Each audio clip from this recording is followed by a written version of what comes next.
Pemilu 3 tahun lagi, namun tarik-menarik kepentingan politik mulai terasa.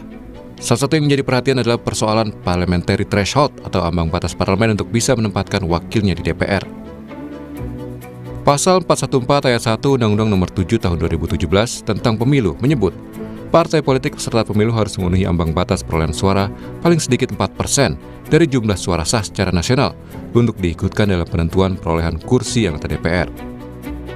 Namun pasal ini digugat ke Mahkamah Konstitusi hingga melahirkan keputusan di tahun 2023 yang berbunyi, Pasal 414 ayat 1 Undang-Undang Pemilu adalah konstitusional sepanjang tetap berlaku untuk pemilu DPR 2024 dan konstitusional bersyarat diberlakukan pada pemilu DPR 2009 dan pemilu berikutnya sepanjang telah dilakukan perubahan terhadap norma ambang batas parlemen serta besaran angka atau persentase ambang batas parlemen dengan berpedoman pada persyaratan yang telah ditentukan. Yang jadi persoalan, hingga kini belum ada kepastian soal di angka berapa persen yang harus dipenuhi partai politik untuk bisa duduk di Senayan. Bersamaan dengan itu, saat ini DPR juga tengah membahas revisi Undang-Undang Pemilu Nomor 7 Tahun 2017. Beberapa waktu lalu, Komisi 2 DPR menggelar rapat dengar pendapat membahas revisi Undang-Undang Pemilu Nomor 7 Tahun 2017. Dalam rapat itu, Center for Strategic and International Studies, CSIS, mengusulkan parliamentary threshold atau ambang batas partai masuk ke DPR turun secara bertahap, menjadi 3,5% pada pemilu 2029 dan 3% di pemilu berikutnya. Kepala Departemen Politik CSIS, Arya Fernandes bilang penurunan ambang batas parlemen diperlukan untuk mencari titik temu antara sistem partai yang moderat dan keterwakilan atau representasi politik. Jika ambang batas terlalu tinggi, maka representasi suara pemilih akan rendah. Namun jika ambang batas terlalu rendah, maka potensi terjadi legislative deadlock tinggi. Kita perlu menurunkan ambang batas secara bertahap dalam 2 kali siklus pemilu. Pertama, menurunkan dari 4% ke 3,5% di pemilu 2029, dan ini berlaku untuk tingkat nasional dan di daerah. Baru setelahnya kita tetapkan ambang batas 3% di pemilu 2034 dan seterusnya. Nah, sehingga kita kemudian tidak lagi mengubah ambang batas itu setiap terjadi pemilu. Kenapa 3,5%? 3,5% ini menurut saya adalah ambang yang moderat. Tidak terlalu tinggi, tidak terlalu rendah. Nah, dengan ambang batas 3% itu, kita juga bisa menurunkan jumlah suara yang tidak terkonversi menjadi kursi dari 17 juta menjadi hanya 11 juta. Usulan ini pun ditanggapi Gerindra. Wakil Ketua DPR sekaligus Ketua Harian Partai Gerindra, Sufmi Dasko Ahmad mengaku masih mencermati dinamika pembahasan revisi Undang-Undang Pemilu yang dijalankan Komisi 2 DPR. Dasko mengaku partainya masih mengkaji dan perlu simulasi atas peluang-peluang pada pemilu 2029. Ya, kami juga di Gerindra seperti partai-partai lain masih melakukan simulasi-simulasi. Sementara di DPR pembahasan tentang Undang-Undang Pemilu itu kan baru juga dalam batas bagaimana pendapat atau mengambil partisipasi publik. Nah, sehingga kami di Gerindra juga akan mengikuti, mencermati perkembangan di DPR tentang partisipasi publik, bagaimana pendapat tentang misalnya parliamentary threshold dan lain-lain, sehingga lebih komprehensif dari Partai Gerindra akan melakukan pengkajian dan membahas sebelum kemudian akan dikeluarkan sikap resmi partai. Persoalan ambang batas parlemen ini ditanggapi pula oleh sejumlah partai non-parlemen yang tergabung dalam Gerakan Kedaulatan Suara Rakyat. Koalisi ini menilai parliamentary threshold merusak sistem demokrasi dan tidak seharusnya menjadi alat untuk mematikan suara partai kecil. Termasuk anak-anak bangsa yang akan turut berserta memilih. Satu pun suara tidak boleh lagi dicederai. Apalagi jutaan suara yang hilang. Seperti sekarang ini 17 juta suara yang hilang. Itu. Dan mereka nggak mau, teman-teman saya ini nggak mau lagi. Partai non-parlemen ini udah nggak mau lagi hilang suara rakyat. Gitu. Nah, kalau yang mau hilangkan suara rakyat, itu pasti mengkhianati bangsa. Lalu, berapa angka persentase yang ideal untuk menjalankan sistem demokrasi tanpa mengabaikan suara partai kecil? Tim Liputan Kompas TV.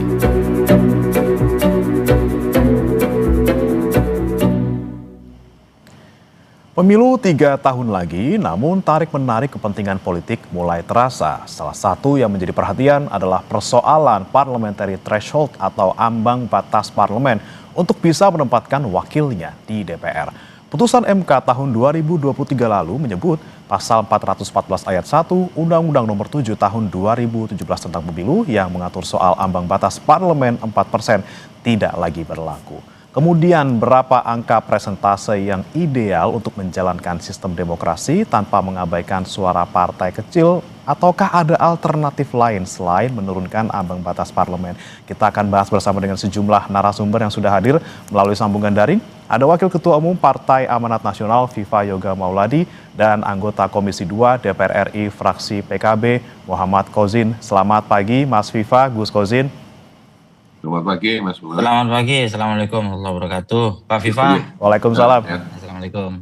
Tentunya ini kalau kita bicara soal revisi Undang-Undang Pemilu masih tahap awal sekali gitu ya. Banyak sekali poin yang bisa dibahas, tapi salah satu yang kita soroti adalah ambang batas parlemen. Nah, saya mau tanya dulu nih ke Gus Kozin. Gus Kozin, di Komisi 2, berarti sekarang sampai tahap mana? Masih soal pengumpulan partisipasi publik atau seperti apa, dan kemudian apa yang dikumpulkan nih terkait dengan khususnya parliamentary threshold?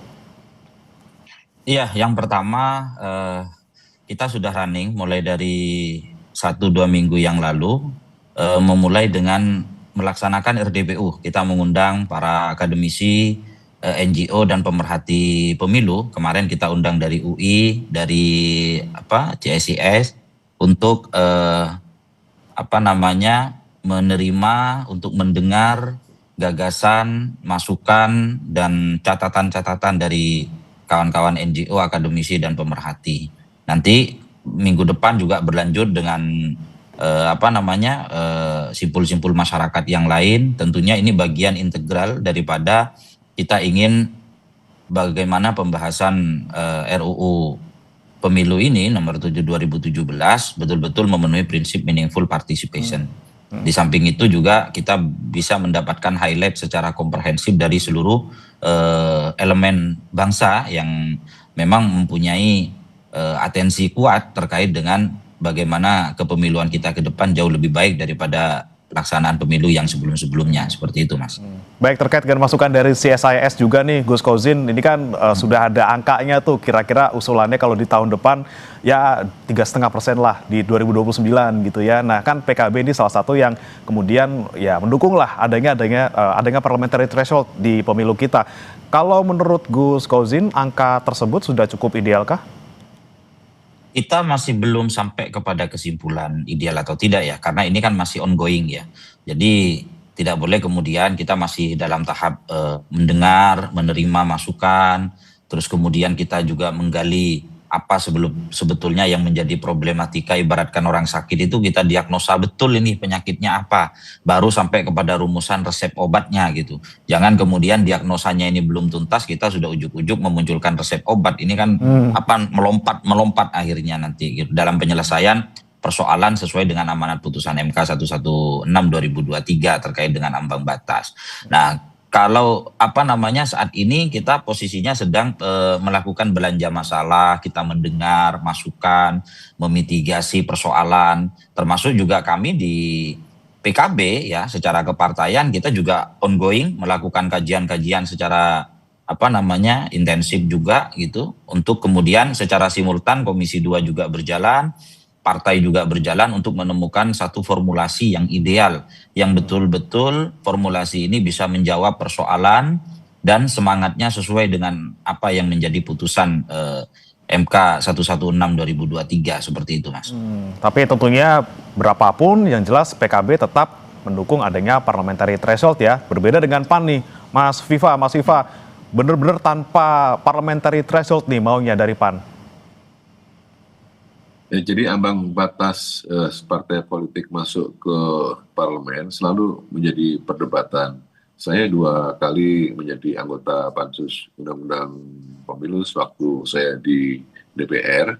Memang secara formal tidak ada batasan berapa persen yang ideal, tapi ada prinsip-prinsip demokrasi yang harus menjadi perhatian kita bersama. Satu, parliamentary threshold itu jangan menjadi alat politik untuk menghilangkan keberagaman dan kemudian menghilangkan keberadaan dari partai-partai yang kecil. Yang kedua, parliamentary threshold itu sebenarnya kan untuk menjaga agar keberadaan dari pemerintah bisa berjalan secara efektif, tapi juga harus memperhatikan agar tidak terjadi fragmentasi politik di DPR. Kita melihat bahwa parliamentary threshold prinsipnya adalah semakin tinggi persentase parliamentary threshold, maka akan terjadi pemilu yang disproporsional. Artinya nilai representasi akan menjadi berkurang, menjadi rendah. Karena apa? Karena suara sah nasional banyak yang hilang, yang terbuang, tidak bisa dikonversi menjadi kursi. Contoh nih Mas Pemana, tahun 2009 pemberlakuan pertama kali parliamentary threshold di parlemen, 2,5% dengan 38 partai politik, suara yang hilang, suara sah yang hilang, yang tidak bisa dikonversi menjadi kursi itu sebanyak 19 juta suara, atau setara dengan 18% suara sah nasional. Kemudian untuk pemilu 2014 dengan 12 partai politik, penerapan parliamentary threshold naik dari 2,5% menjadi 3,5%, itu suara yang hilang, yang tidak bisa dikonversi menjadi kursi itu sebesar 3 juta suara atau 2,4%. Kemudian 2014 dengan 16 peserta partai politik, parliamentary threshold-nya 4%, itu suara sah nasional yang tidak bisa dikonversi menjadi kursi hilang, ditelan oleh laut sebanyak 13,5 juta suara sah nasional atau 9,7%. Dan yang terakhir kemarin di pemilu 2024 dengan 18 peserta pemilu parliamentary threshold 4%, suara sah nasional yang tidak bisa dikonversi menjadi kursi 16 juta suara atau setara dengan 10,6%. Jadi ini menjadi sebuah warning, nilai kedaulatan akan kehilangan substansi karena bagi partai-partai yang tidak lolos parliamentary threshold itu akan membawa suara sah yang tidak bisa dikonversi menjadi kursi sehingga menyebabkan pemilu menjadi disproporsionalitas karena nilai representasinya berkurang atau rendah. Ya, jadi berapa nilai idealnya? Tidak ada nilai idealnya. Kalau kita mau sempurna, bahwa nilai kedaulatan itu ada di tangan rakyat, ya parliamentary threshold dihapus menjadi 0%. Tapi kan kemudian masalahnya ada kekhawatiran, ada fragmentasi politik yang relatif tinggi di DPR. Karena pemberlakuan untuk parliamentary threshold awalnya dulu bersifat nasional, kemudian oleh Mahkamah Konstitusi dengan adanya judicial review dihapus. Jadi parliamentary threshold itu hanya bersifat nasional, artinya hanya untuk pemilu nasional, tapi untuk pemilu lokal, untuk anggota DPRD provinsi, kabupaten, kota itu tidak ada penerapan parliamentary threshold. Jadi berapa nilai idealnya? Kalau mau sempurna ya 0%. Pertimbangannya apa? Karena kalau 0% itu nilai representasinya tinggi, nilai kedaulatannya terjaga, tapi kemudian timbul masalah. Masalahnya apa? Di fragmentasi politik di DPR. Saya rasa itu mudah sekali.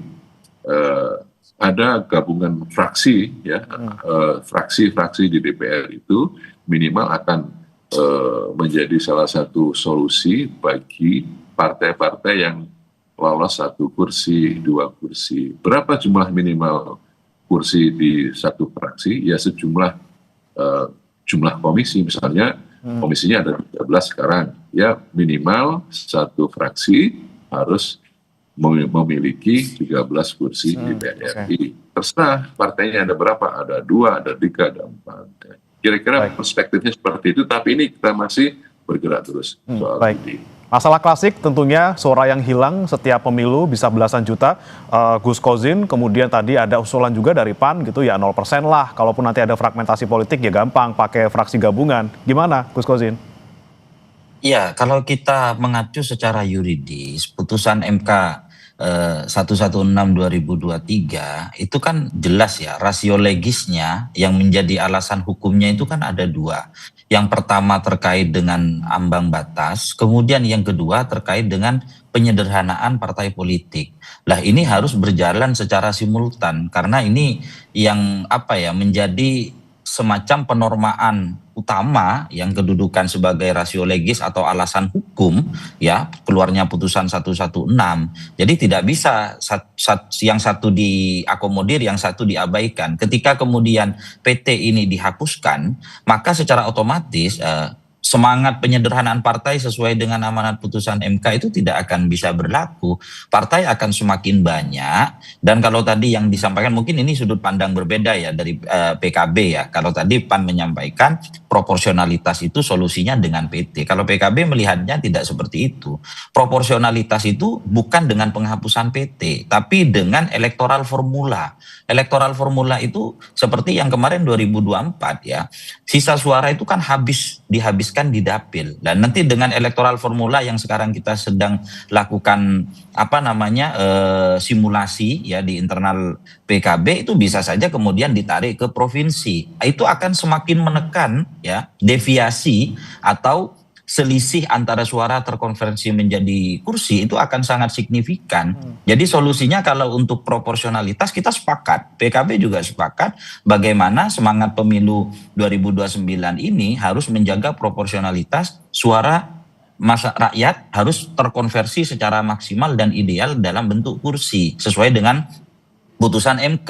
Tapi solusi yang ditawarkan bukan dengan PT, tapi elektoral formulanya yang kita benahi nanti. Kalau kemarin dihabiskan di dapil, nanti bisa dikonversi di tingkat provinsi atau di tingkat pusat. Itu akan sangat signifikan untuk menjaga sisa suara yang terbuang. Kemudian yang kedua, tadi sudah disampaikan oleh Pak Viva Yoga, akan sangat berpotensi terjadi legislatif deadlock. Ada instabilitas politik. Nah, kalau kemudian tidak memenuhi tidak diadakan PT, kemudian nanti bisa terjadi gabungan fraksi, itu kan dalam tanda kutip terjadi kawin paksa, berbahaya terhadap masing-masing ideologi partai. Bagaimana dengan provinsi dan kabupaten yang sekarang tidak menerapkan PT, tidak kompatibel? Karena kalau di daerah itu rezimnya itu masih ikut juga, kalau di dalam undang-undang Pemda juga masuk di dalam rezim Pemda. Jadi the real rezim legislatif itu ada di pusat sebetulnya kalau kita baca secara regulasi dan praktik di lapangan. Jadi sekali lagi bahwa angka-angkanya berapa tentunya setiap partai punya perhitungan. Seperti kami di PKB masih terus untuk melakukan kajian, kita mendengar masukan dari beberapa ahli, beberapa tokoh akademisi dan masyarakat untuk nanti pada akhirnya sampai kepada satu keputusan ofisial berapa angka yang akan diusulkan oleh PKB. Tapi secara prinsip PT kami anggap menjadi satu keniscayaan, juga ini berlaku di negara-negara luar walaupun nilainya berbeda-beda gitu ya. Bagi negara yang menerapkan sistem demokrasi presidensil itu ada semua PT-PT, karena nggak mungkin kemudian kita buka gerbang seluas-luasnya tanpa ada filtering, tanpa ada screening. Nah ini malah justru instabilitas politik akan terjadi di sana gitu. Jadi resikonya menyelesaikan masalah dengan memunculkan masalah baru nanti pada akhirnya gitu. Kalau ini bukan masalah usulan atau tidak, kalau kita baca secara utuh apa yang menjadi rasio legis daripada putusan MK 116/2023 seperti itu. Oke, lagi-lagi kekhawatiran legislatif deadlock kalau misalnya PT dihapuskan nih Mas Viva, dan juga kemudian tadi soal kalau fraksi gabungan takutnya nanti disuruh kawin paksa gitu ya. Apakah mungkin nanti nih partai-partai mau tuh disuruh kawin paksa, dan apakah tadi solusi yang mungkin ditawarkan oleh PKB soal electoral formula, kursi dapil itu dihitung juga di tingkat provinsi, seperti apa Mas Viva kalau menurut Anda? Ya, ini memang banyak perdebatan soal penerapan parliamentary threshold. Tadi saya katakan bahwa kalau mau sempurna membangun kedaulatan rakyat ya PT-nya 0%. Tapi ini kan kita masih harus memperhatikan aspirasi dari masyarakat. Memang ada yang namanya biaya demokrasi yang harus dikeluarkan di dalam pemilu. Artinya suara sah nasional itu tidak seluruhnya bisa dikonversi menjadi kursi. Semakin tinggi parliamentary threshold dan semakin banyak partai politik yang ikut pemilu, maka akan menjadi disproporsional atau nilai representasinya menjadi rendah. Dulu tahun 1999 ada stambus akord, ya, penarikan jumlah suara ke atas. Tapi ini adalah model-model yang menjadi salah satu alternatif agar pemilu ini bisa mencerminkan suasana kebatinan dari masyarakat Indonesia bahwa setiap satu suara itu harus dipertaruhkan agar bisa menjadi kursi. Itu yang pertama. Nah, yang kedua, istilah-istilah penyederhanaan partai politik itu ada dua posisi. Apakah penyederhanaan partai politik itu mengurangi jumlah partai politik atau mengurangi titik ekstrim pertarungan ideologi. Kalau mengurangi jumlah partai politik dengan istilah penyederhanaan partai politik, itu berapa nilai ideal jumlah partai politik yang ada di Indonesia? Itu kan juga menjadi sebuah perdebatan dan dilihat dari aspirasi masyarakat dalam pemilu. Kalau kemudian penyederhanaan partai politik itu karena mengurangi perbedaan ideologi ekstrim, itu sekarang relatif itu sudah tidak ada lagi karena komunisme juga tidak ada. Jadi proses untuk pendekatan dan dialog antar ideologi di partai politik itu juga relatif berjalan dengan baik sehingga proses itu menjadi natural. Jadi sebenarnya ini adalah menjadi open legal policy bagi DPR untuk menentukan berapa titik ideal gitu parliamentary threshold. Tadi saya katakan kalau titik idealnya ya 0%. Kemudian kalau mengurangi fragmentasi politik, kalau sesuai dengan aturan karena undang-undang itu kan juga menjadi koersif ya, memaksa setiap masyarakat termasuk para pembuat undang-undang untuk taat dan patuh kepada undang-undang ketika sudah diketok palu. Mau kawin paksa, mau kawin lari, Mas, itu ya tidak ada masalah karena itu adalah menjadi keputusan dari undang-undang. Kira-kira begitulah. Oke, baik. Nah, ini yang menarik lagi-lagi kemudian dari PAN ya yang ideal ya 0% gitu nih. Gus Kosin kan juga kita pernah di 0% gitu ya parliamentary threshold di tahun 2004-2009 gitu, dan kemudian banyak yang bilang bahwa jalan-jalan aja kok gitu loh dengan 0%. Dan kemudian bagaimana dengan pendapat terkait dengan penyederhanaan parpol yang memang harus satu-satunya cara adalah dengan parliamentary threshold, Gus Kosin? Enggak, kalau itu sebagai jalan tengah dari apa yang menjadi rasio legis sekali lagi ya, alasan hukum daripada putusan MK 116 ya.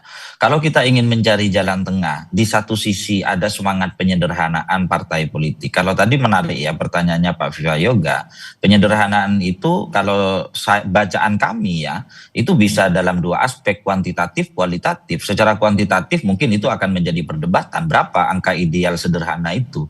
Tapi secara kualitatif kemudian juga muncul di dalam salah satu pertimbangan putusan MK itu bagaimana pelembagaan partai politik itu juga diperkuat gitu ya.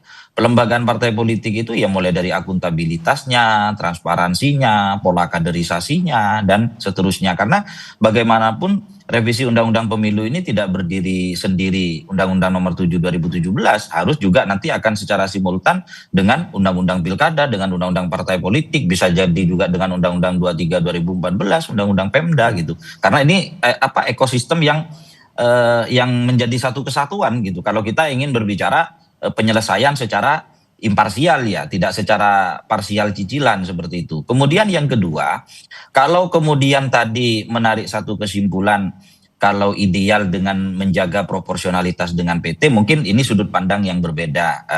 Kita menghormatilah, mungkin PAN punya pemikiran dan pendapat seperti itu. Kalau kami di PKB melihatnya PT itu tetap diperlukan kalau kita ingin menjaga apa yang menjadi semangat putusan MK itu tadi. Bagaimana solusi untuk menjaga proporsionalitas? Kita juga sepakat untuk memperkecil atau syukur-syukur bisa meniadakan deviasi ya antara suara menjadi terkonversi menjadi kursi, yaitu dengan salah satunya yang harus kita lakukan exercising itu adalah electoral formulanya. Ya bisa tidak salah kan kalau kita coba meramu terkait dengan stambus akot yang dulu pernah diterapkan kalau tidak salah 2009 ya Pak Viva Yoga kalau tidak salah. 99 Mas. Tahun 99 tahun 99. Mungkin dengan beberapa kombinasi disesuaikan dengan kebutuhan yang ada saat ini. Dan ketika itu diterapkan pasti akan secara signifikan akan memperkecil deviasi, akan menjaga tetap semangat proporsionalitas sesuai dengan apa yang menjadi amanah putusan MK. Jadi putusan MK itu kan tidak berbicara penghapusan PT, tapi PT ini disesuaikan dengan semangat menjaga proporsionalitas atau dengan kata lain memperkecil deviasi konversi suara menjadi kursi. Jadi kalau misalkan kita langsung ngesutnya adalah penghapusan PT, ya menyelesaikan masalah dengan berpotensi memunculkan masalah baru. Jadi sekali lagi bukan hanya fragmentasi politik dan instabilitas politik ya, tapi banyak hal juga yang akan juga beririsan nanti menjadi konsekuensi logis daripada penghapusan PT. Mungkin ada juga yang bertanya, loh kok di daerah aman-aman saja, misalkan kabupaten, provinsi. Saya rasa tidak kompatibel kalau perbandingannya pusat dengan daerah. Tapi berapa nilai angka ideal itu? Tadi menarik pertanyaan Pak Viva Yoga. Sederhana itu dengan angka berapa partai, secara kuantitatif, secara kualitatif itu seperti apa, sementara kita tidak ada tarikan secara ideologis sekarang kan. Menarik, ini menjadi salah satu diskursus. Nanti kita akan bawa juga di Komisi 2 untuk memperkaya dengan beberapa pengamat, beberapa praktisi yang punya concern urusan kepemiluan seperti itu. Oke, nah tadi kan kita bicara lagi soal fragmentasi politik di DPR, kemudian juga kekhawatiran terkait dengan kalau semakin banyak partai, semakin gemuk ya, semakin tidak sederhana, semakin susah gitu untuk bisa mengambil keputusan. Nah, Mas Viva, selain mungkin solusi untuk fraksi gabungan, ada lagi nggak yang ditawarkan oleh PAN misalnya? Kalau misalnya benar-benar nanti 0% parliamentary threshold. Ini terakhir buat Mas Viva, nanti juga ke Gus Kosin. Iya, jadi sebenarnya fragmentasi politik itu adalah suatu kondisi yang taken for granted bagi masyarakat Indonesia yang majemuk, karena setiap aspirasi dari masyarakat yang berbeda suku, agama, ras tentu memiliki kekhasan sendiri-sendiri. Kita menginginkan bahwa keberagaman, pluralitas itu harus dijaga melalui partai politik. Kemudian secara teori akan ada fragmentasi politik di DPR itu bisa dibuat sebagai jalan alternatif melalui penggabungan partai-partai di koalisi. Nah, kalau kemudian ada keributan di internal fraksi itu sesuatu yang wajar. Kita ingin merubah, menarik proses adanya konflik yang horizontal di masyarakat untuk ditarik menjadi konflik parlementaria. Jadi kalau kemudian DPR itu berbeda pendapat, ide, gagasan adalah memang sudah menjadi keharusan dalam proses demokrasi, tapi kalau kemudian kita menginginkan sesuatu yang ideal, biasanya kalau di undang-undang di DPR, pembahasan undang-undang pansus di DPR itu masih akan terjadi proses kompromi ide, gagasan, tapi semuanya sama. Kami dengan partai yang lain, dengan Mas Gwajin itu juga sama, artinya kita menginginkan adanya proses pemilu yang memiliki nilai proporsionalitas yang tinggi dan memiliki nilai representasi yang tinggi. Cuma ditarik di bawahnya secara teknis demokrasinya nanti memakai model seperti apa. Untuk parliamentary threshold-nya, untuk pemahaman tentang kewenangan dan tugas tanggung jawab fraksi dan lain sebagainya. Jadi kita menginginkan sebuah proses pemilu yang demokratis, yang ideal, yang menjadi bagian dari pengejawantahan kedaulatan.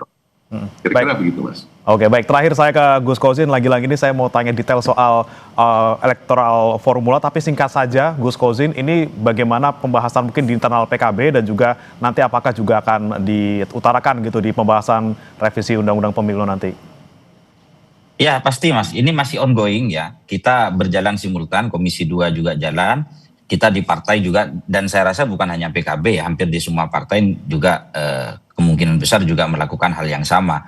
Karena ini kan terkait dengan amanah rakyat, bagaimana secara regulasi juga inherent juga di sana, jangan sampai ideal bagi kita tapi secara regulasi bertentangan misalkan dari apa yang menjadi putusan MK. Jadi ini semua masih ongoing, tidak hanya dalam dalam konteks bagaimana formula penghitungan suara, tapi juga terkait dengan districting juga, terkait dengan dapil, segala macam itu juga akan memiliki konsekuensi logis ya terkait dengan proporsionalitas tadi. Jadi banyak hal lah yang bisa diramu untuk menjawab apa yang menjadi pertanyaan publik, dan itu dikonklusi dengan putusan MK gitu ya. Tidak kemudian langsung nge-shoot bypass dengan penghapusan PT. Kalau kita di PKB belum berpikir sampai sejauh itu gitu. Tapi bagaimana nanti hasilnya, ini menjadi satu diskursus baru ya, apa yang disampaikan, dilontarkan oleh PAN kemarin oleh Waketum ya Pak Edi Suparno, itu menarik juga untuk sebagai bagian dari diskursus tambahan lah, nanti di Komisi 2 juga kita akan elaborasikan gitu. Jadi ini masih ruangnya sangat terbuka, masih masukan insight baru itu sangat terbuka untuk kita lakukan kajian-kajian lebih lanjut seperti itu. Baik, kita tunggu Gus Kozin di DPR seperti apa nanti pembahasannya. Mudah-mudahan nanti hasilnya undang-undang pemilu yang baru, salah satunya untuk terkait parliamentary threshold, nanti bisa ketemu solusinya gitu ya. Partisipasi publik tidak diabaikan, suara publik tidak ada yang hilang, tapi juga lagi-lagi di parlemen juga harus sederhana dan juga bisa seimbang, proporsional seperti itu. Terima kasih Gus Kozin, anggota Komisi 2 DPR RI, fraksi PKB, dan juga Mas Viva Yoga Mauladi, Wakil Ketua Umum Partai Amanat Nasional. Terima kasih sudah bergabung di Sapa Indonesia Pagi.